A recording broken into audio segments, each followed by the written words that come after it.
¿Qué tal? Muy buenas tardes, amigos del auditorio. Estamos hoy con Enrique Carpizo, presidente del Instituto para la Protección de los Derechos Humanos. Y bueno, es un honor tenerlo aquí en Guanajuato. Vamos a platicar de algunos temas relacionados con el trabajo que hacen los organismos de derechos humanos a nivel nacional. ¿Qué tal? Muy buenas tardes, ¿cómo estás? Muy buenas tardes, muy bien. Te agradezco mucho la oportunidad que me das de estar contigo y poder expresar algunas reflexiones en torno a la temática. Muchas gracias. Bueno, pues en efecto nosotros consolidamos un instituto para la protección de los derechos humanos que no tiene ningún tipo de relación con gobierno, ni estatal, ni municipal, ni federal en cuanto a la repartición de recursos, ¿verdad? Sino que operamos a partir de nuestras propias acciones con el objeto de fomentar y divulgar la cultura de protección a la dignidad humana. Y en ese sentido tenemos sedes en casi el 80% del país y en varios países de Latinoamérica. Próximamente estaremos por aperturar el capítulo europeo y nuestra intención es coadyuvar con las instancias gubernamentales que se encargan de la protección a los derechos humanos en todo nuestro país. ¿Cómo? Pues a través del diálogo y a través de la implementación de acciones que a su vez permitan sensibilizar a las autoridades del Estado respecto a los derechos y libertades que tienen que proteger de manera básica y contundentemente hablando en el tema. ¿Cómo ves a los organismos de derechos humanos aquí en todo México, a nivel federal, la CNDH y de manera particular, bueno, los estados? Existen honrosas excepciones. Existen funcionarios, existen ombudsman, para llamarles por su nombre, que realmente realizan una tarea bastante eficiente, hasta donde pueden. Lamentablemente, la gran mayoría de los ombudsman a nivel nacional se han burocratizado y se les identifica como un funcionario más del gobierno. Y eso hace que la sociedad, en cierta forma, sienta desconfianza en sus actividades. Cuando acude a ellos, en algunos casos, no responden a tiempo o les dicen que sus quejas son totalmente infundadas después de darles muchas vueltas, etcétera, porque se presume por algunos sectores de la sociedad afectados que se han convertido algunos, no todos evidentemente, en guardaespaldas del Ejecutivo, del Legislativo o del propio o de otras autoridades que en un momento dado puedan ser objeto de sus recomendaciones. De manera concreta, ¿cuáles podrían ser estos casos excepcionales en México que de los ombudsman que sí trabajan y que no se han convertido en este guardaespaldas del Ejecutivo o del Legislativo? Mira, principalmente aquellos que sí intervienen en temas relacionados con la libertad de expresión. La libertad de expresión en este país ha sido duramente cuestionada. Yo estoy a favor de una libertad de expresión responsable, de una libertad de expresión en donde se respeten los límites al ejercicio de esa gran prerrogativa humana. No podemos confundir libertad con libertinaje, evidentemente. No podemos confundir la expresión con la calumnia, con la amenaza o bien con el tema de la injuria. No podemos. Pero es un derecho que se le tiene que respetar a cualquier ser humano con el propósito de que posteriormente se puedan iniciar las acciones jurídicas que correspondan contra de quien abusa de la libertad de expresión. Pero no se le puede en un momento dado censurar al ser humano la posibilidad de ejercer ese derecho para conocer su contenido. La censura previa es un tema que verdaderamente está totalmente excluido de un verdadero Estado constitucional de derecho. Aquí en Guanajuato, hablando de libertad de expresión, se presentó un caso de censura a un columnista en medios locales. No hay una respuesta por parte, no hay un pronunciamiento por parte de la Procuraduría Estatal de los Derechos Humanos. Aquí sería necesario de manera urgente el que entren a este tipo de situaciones y que, no sé, también se pueda abrir como de manera oficiosa una investigación en este sentido? Definitivamente, los atentados a la dignidad humana por lo regular, en manos de expertos, no es tan complejo identificarlos. Si uno trabajaba regularmente para un periódico o para una revista o para algún medio de comunicación y 3 o 4 días antes de que esta persona pudiera dejar de colaborar hizo algunas afirmaciones que resultaron incómodas, es evidente que la razón por la cual ya no se le acepta ni se le permite continuar es por la expresión que hizo. Ahora, eso no es correcto en un Estado constitucional de derecho. ¿Por qué? Porque hay que esperar a que el sujeto legitimado interponga las acciones legales en contra de la persona que abusó de la libertad de expresión para efectos de que se lleve un proceso y se determine si tuvo o no responsabilidad en el ejercicio de su libertad de expresión. Y solo así poder en un momento dado emitir una sanción.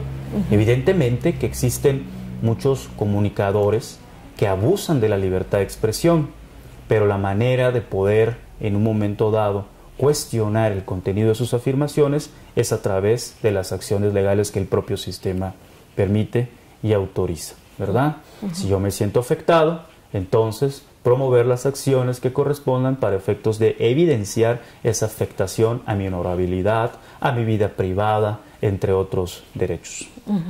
En Guanajuato, ¿hay presencia del Instituto de Derechos Humanos que presides?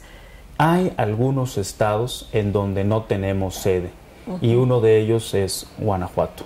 ¿Cuántos quedan pendientes todavía?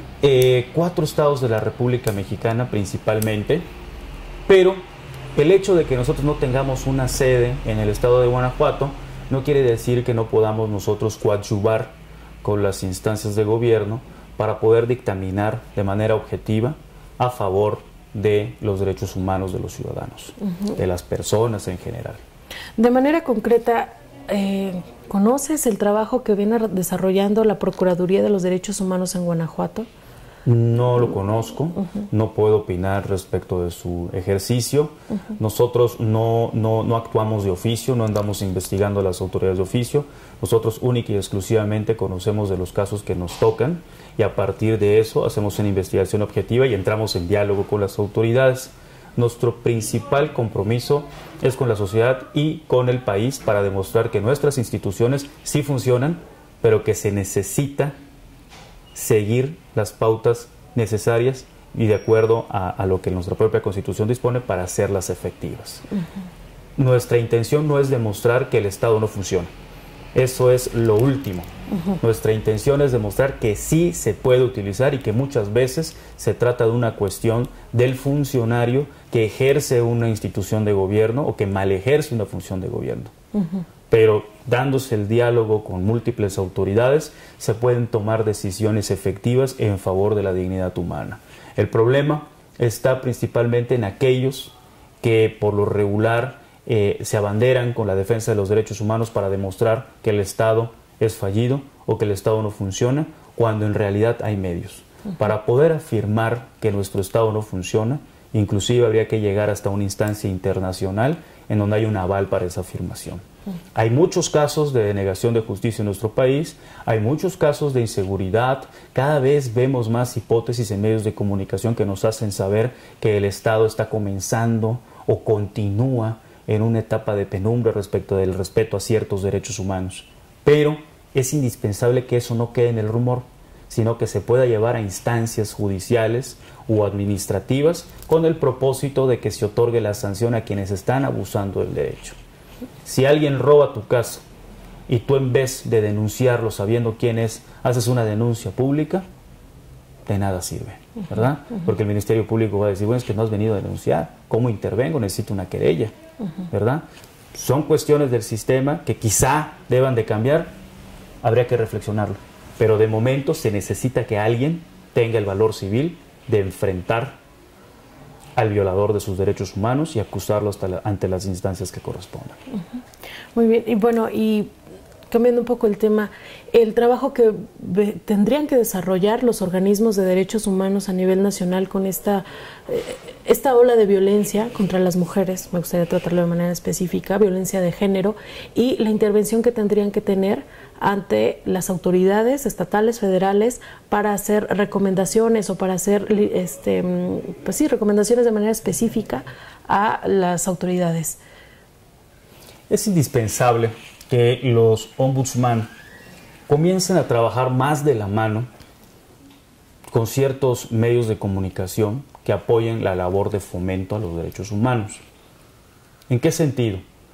El artículo 1 constitucional dispone que es obligación de toda autoridad del Estado el fomentar y proteger, además de reconocer, derechos humanos. Es una obligación común que se hace extensivo inclusive a los propios ciudadanos o a las propias personas que integramos la sociedad de cualquier parte del mundo. En el caso particular de México, la Constitución lo reconoce, pero hace falta más que el simplemente llegar a una oficina, sentarse y esperar a que la gente venga a quejarse para intervenir. Hace falta programas de divulgación, hace falta que se tome en serio el papel de los ombudsman a partir de personas que tengan un alto reconocimiento en la sociedad desde el punto de vista moral. No se le puede respetar a ciertas autoridades ombudsman que tienen un pasado obscuro o que simplemente se están portando bien para poder obtener un cargo diferente, ¿verdad? Y mejor remunerado quizá cuando terminen la función de ombudsman. Y bueno, esto entraría para todo, de manera general para la violación de todos los derechos humanos de aquí en México, ¿no? Así es. Pero de manera en concreto, creo yo que en los últimos años, al menos si la violencia contra las mujeres siempre ha estado presente, al menos durante los últimos años ya la denuncia es evidente, y cuando vas al Ministerio Público siguen los mismos esquemas de antes, ¿no? A la conciliación, y aquí también cabría la intervención de los organismos de derechos humanos para que se cambien estos esquemas. Por supuesto, el ombudsman es un dictaminador en cualquier materia. Los derechos humanos no son penales, los derechos humanos no son civiles, los derechos humanos no son mercantiles. Los derechos humanos son la base de todo el sistema jurídico. Entonces, ellos son dictaminadores oficiales, tienen expertos, y ellos pueden decirle a su grupo de expertos en materia penal: analícenme todo el sistema de procuración de justicia relacionado con la persecución de los delitos cometidos en detrimento de las mujeres y propónganme una serie de cambios para poder hacer eficaz el acceso a la justicia y la procuración de justicia en esos temas. Y a partir del dictamen que estas personas hagan, el proponer al Congreso las modificaciones que sean necesarias para poder actualizar ese sistema de procuración de justicia. Nosotros, en el Instituto para la Protección de los Derechos Humanos, es la forma en la que actuamos por lo regular. Tenemos un caso y después sacamos nuestras conclusiones del caso y mandamos un oficio, bueno, no es un oficio, en realidad es un escrito, en donde le decimos que ahí va un dictamen hecho por expertos, en donde se les dice cuáles son los puntos esenciales que pudieran tomarse en consideración para poder mejorar el sistema. Ya del Estado depende, a partir de ese comunicado, integrar otro equipo multidisciplinario quizá de expertos para que vean qué les sirve y qué no les sirve, y tener dos conclusiones: una, seguimos igual o modificamos, y puede ser que modifiquen a partir de lo que uno les dice o a partir de un dictamen que sea mucho mejor, porque acuérdense que el trabajo humano es falible y puede ser susceptible de perfeccionarse a partir de cualquier otra intervención. Ok, muy bien. Nada más, si me recuerdas, ¿cuántos años tiene el instituto ya operando? Aproximadamente 3 meses de operación, y hemos tenido muy buenos resultados. Muy buenos resultados. Previamente han habido otros casos en donde hemos intervenido el mismo grupo de personas que estamos al frente del instituto, ¿verdad? Pero particularmente, ya hablando en términos generales y como lo hemos expresado públicamente, 3 meses. Okay. Y si me recuerdas nada más, tu visita a Guanajuato fue para dar un curso. Así es, para dar un curso respecto al control de constitucionalidad, los derechos humanos y la ley de amparo. Aquí en el Tribunal de lo Contencioso. Aquí en el Tribunal de lo Contencioso. Okay. Muy bien. Pues muchísimas gracias, Enrique, por el tiempo, por tomarte algunos minutos de tu ajetreada agenda aquí en Guanajuato para dar el curso en el Tribunal de lo Contencioso Administrativo. Y pues fue un placer. Muchísimas gracias. Al contrario, gracias a ti. Encantado y a la orden.